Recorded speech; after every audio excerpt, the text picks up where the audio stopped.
हम तेरे बिन अब रह नहीं सकते, तेरे बिना क्या वजूद मेरा। तुझे से जुदा अगर हो जाएंगे तो खुद से ही हो जाएंगे जुदा, क्योंकि तुम ही हो, अब तुम ही हो जिंदगी, अब तुम ही हो। नमस्कार दोस्तों, आप सभी का स्वागत है आपके अपने रोजगार विद प्रमोद यूट्यूब चैनल में। दोस्तों, जैसा कि आप लोग जान ही रहे हैं, हम लोग पढ़े हैं हिंदी, और हिंदी में हम लोग स्टार्ट किए हैं दोस्तों अलंकार पढ़ना। तो अलंकार दोस्तों हमने 3 वीडियो अपलोड किया है यूट्यूब पर। आज ये अलंकार का चौथा वीडियो होगा। तो अगर आप लोगों ने पहला, दूसरा, तीसरा वीडियो नहीं देखा है तो डिस्क्रिप्शन में वहाँ पर लिंक है, वहाँ से आप लोग देख सकते हैं। अच्छा, एक बात और, आप लोग चैनल को जरूर सब्सक्राइब करिए, घंटी वाले बटन को जरूर दबाइए, जिससे कि हमारे वीडियो का नोटिफिकेशन आपको मिलता रहे। तो चलिए दोस्तों स्टार्ट करते हैं। जल्दी से आप लोग शेयर कर दीजिए, वीडियो को लाइक कर दीजिए। आइए दोस्तों, आज हम लोग पढ़ेंगे अलंकार नंबर 6, संदेह अलंकार। संदेह अलंकार किसे कहते हैं दोस्तों, सबसे पहले इसके बारे में समझेंगे, उसके बाद इसका कुछ उदाहरण भी देखेंगे। संदेह अलंकार क्या होता है दोस्तों, जहां किसी वस्तु को देखकर संयम बना रहे, निश्चय ना हो। संदेह मतलब क्या होता है, जैसे आप किसी को देख रहे हैं, संदेह में है, मतलब आप निश्चित नहीं हो पा रहे हैं वही चीज है कि जो हम देख रहे हैं या फिर कोई और है। यही तो होता है संदेह, यही संदेह होता है। तो संदेह क्या होता है, जहां किसी वस्तु को देखकर यह संयम बना रहे कि वह वही वस्तु है कि कोई और है, निश्चय न हो पाए, तो वहां पर होता है संदेह अलंकार। जैसे सारी बिच नारी है कि नारी बिच सारी है, सारी बिच नारी है कि नारी बिच सारी है, कि सारी है कि नारी है, कि सारी है कि नारी है कि सारी है। दोस्तों, जब द्रौपदी का चीर हरण हो रहा था तो उस समय द्रौपदी भगवान श्री कृष्ण को याद करती है, और भगवान श्री कृष्ण ने द्रौपदी के चीर हरण होने से बचाते हैं। भगवान श्री कृष्ण ने अपने शक्ति से द्रौपदी का जो चीर यानी जो उसका साड़ी था ऐसा बढ़ाया कि दुशासन खींचता ही रह गया, लेकिन उसका साड़ी खींचा नहीं पाया। तो वहीं पर कहा गया कि सारी बिच नारी है कि नारी बिच सारी है, कि सारी है कि नारी है, कि नारी है कि सारी है। दुशासन समझ ही नहीं पा रहा था कि ये नारी है कि सारी है, कि पूरा शरीर नारी है। तो यहाँ पर संदेह हो रहा है दुशासन को, तो यहाँ पर हो जाएगा संदेह अलंकार।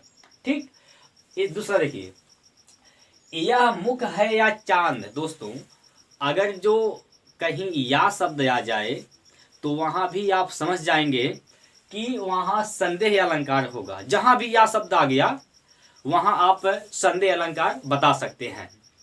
इसमें कहा है यह मुख है या चांद। जैसे किसी लड़की का चेहरा देखते हैं तो बहुत सुंदर दिखती है, तो कहते हैं ससुरा मुख है कि चांद है, इतना सुंदर है, मतलब उसकी सुंदरता का आप चांद से वर्णन करते हैं।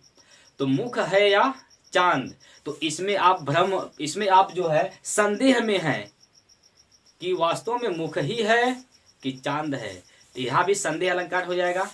ठीक, अच्छा, तीसरा देखिए, मद भरे ए मालिन नयन मलिन है, अल्प जल में बिकल लघु मीन है।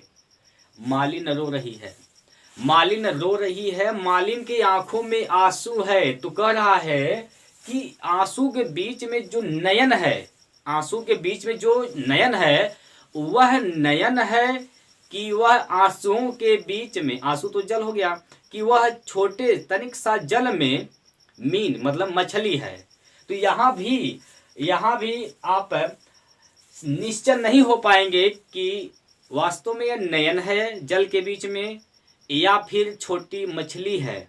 तो आप इसमें भी संदेह में है, तो यहाँ भी आपका संदेह अलंकार हो जाएगा। इसके बाद दोस्तों अगला नंबर 7 नंबर जो अलंकार हम लोग पढ़ेंगे वह है भ्रांतिमान अलंकार।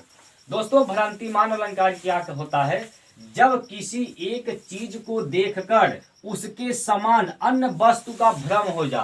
किसी एक चीज को देखे हैं, उसके समान किसी अन्य चीज का भ्रम हो जाता है, दूसरे चीज का भ्रम हो जाता है, भ्रांतिमान अलंकार हो जाएगा। कोई भी चीज आप देखते हैं, जैसे कभी कभी आप लोग देखते हैं किसी व्यक्ति को देखते हैं, लगते हैं कि जो उनमें किसी अमिताभ बच्चन की तरह दिखाई दे देते हैं, तो आप ये नहीं समझ पाते हैं वास्तव में अमिताभ बच्चन है कि आप कोई दूसरा है, आप भ्रमित हो जाते हैं। तो वहां पर भ्रांतिमान अलंकार हो जाएगा। इसी का खूब जंगली बिल्ली देख लेंगे जंगली, तो आप भ्रमित हो सकते हैं कुछ समय के लिए, वह बाघ है कि बिल्ली है, समझ रहे ना। तो यह भ्रम यहाँ पर हो जाएगा भ्रांतिमान अलंकार। जैसे देखिए, सिमुक सुमन समझ कर झपटा भौरा सुख को, लाल तुंड पर तोते ने निज ठौर चलाई, जामुन का फल उसे समझ कर। तो यहाँ पर जो भंवरा है, एक फूल है, फूल लाल होता है, सिमुक फूल है, किसुक जो है यह प्लास होता है, फूल लाल होता है। तो भंवरा उसे लाल पुष्प समझकर, लाल फूल को, जो भंवरा है इस फूल को वह उस पर बैठना चाह रहा था, लेकिन वास्तव में फूल नहीं था, वह तोता का लाल जो चोंच होता है ना, उस चोंच को लाल फूल समझकर उस पर वह बैठना चाह रहा है। तो यहाँ भी भ्रम में है भौरा, तो भ्रांतिमान अलंकार इसमें हो जाएगा। इसमें देखिए, जान श्याम घन श्याम को नाच उठे वन मोर, जान श्याम घन श्याम को, जान श्याम घन श्याम को नाच उठे वन मोर। भगवान श्री कृष्ण को देखकर मोर समझ गए कि वह काला बादल आ गया, मतलब काला बादल छा गया।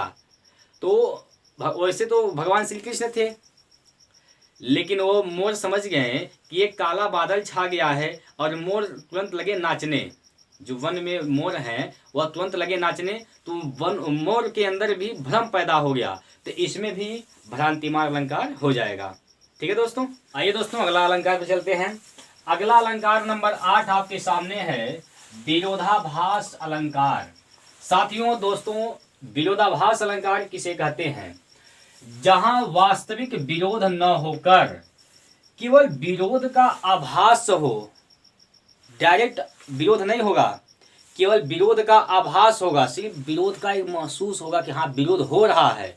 डायरेक्ट विरोध नहीं है कि जैसे कहते कि एकदम जाके उसका विरोध करते, नहीं, विरोध का एक आभास होगा, यानी विरोध महसूस होगा, विरोध वास्तविक विरोध नहीं होगा। तो वहां पर होगा विरोधाभास अलंकार। समझने का प्रयास करिए। मीठी लगे अखियन लुनाई, मीठी लगे अखियन लुनाई, इसमें जो है विरोधाभास अलंकार है। मीठी लगे अखियन लुनाई, तो इसमें विरोधाभास अलंकार है। मैं अंधा भी देख सकता हूं, अंधे तो देख सकते नहीं, लेकिन कह रहा है कि मैं अंधा भी देख सकता हूं, रोती हो तुम रोती हो। यह विरोध कर रहा है, लेकिन डायरेक्ट नहीं, प्रत्यक्ष विरोध नहीं कर रहा है, विरोध का एक आभास हो रहा है। ठीक, तो विरोधाभास अलंकार हो जाएगा। वह जीता ही मरा, वह जीता ही मरा, देश का प्रेम न जिससे जिसमें अरे भरा। वह जीते जी मर गया, जिसके अंदर देश के प्रति प्रेम नहीं भरा। देखिए, इसमें भी विरोध किया जा रहा है, लेकिन प्रत्यक्ष रूप से विरोध नहीं कर रहे हैं, केवल विरोध का आभास हो रहा है। तो इसमें विरोधाभास अलंकार हो जाएगा। अगला है शीतल वाणी में आग लिए फिरता हूं। शीतल वाणी, शीतल वाणी मतलब मधुर वाणी में आग लिए मैं फिरता हूं, फिरना मतलब आग लेके चलता हूं। तो हालांकि शीतल वाणी में कोई आग तो लेकर चल नहीं सकता है, तो यह विरोध कर रहा है, तो इसमें विरोधाभास अलंकार होगा। ठीक है, आशा करता हूं दोस्तों आपको हर एक चीज समझ में आया होगा। फिर मिलते हैं अगले वीडियो में। आज के लिए इतना ही। जय हिंद, जय भारत।